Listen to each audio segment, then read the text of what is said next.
Hola chicos de YouTube, este video lo subo para ver si alguien me puede ayudar, algún gamers o alguien que sepa de PlayStation 3 me ayude con lo que es para la conexión de los headsets con el PlayStation.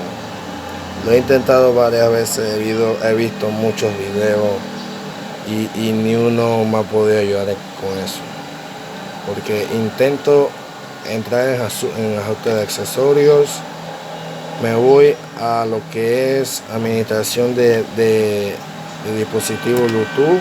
Ya lo tengo, como ven, ya lo tengo conectado con el PlayStation.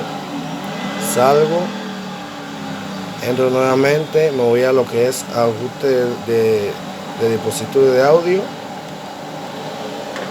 y como ven, lo tengo todo como es, como más o menos me explicaron en los videos.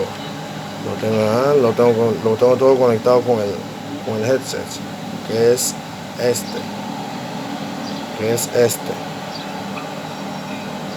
Lo compré antes, hice lo que hice y no me ha funcionado.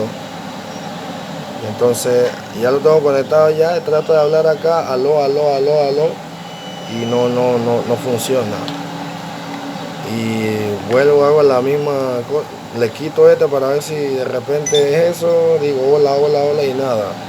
Ahora a ver si algún gamer o alguien de aquí de YouTube puede ayudarme con lo que es eso.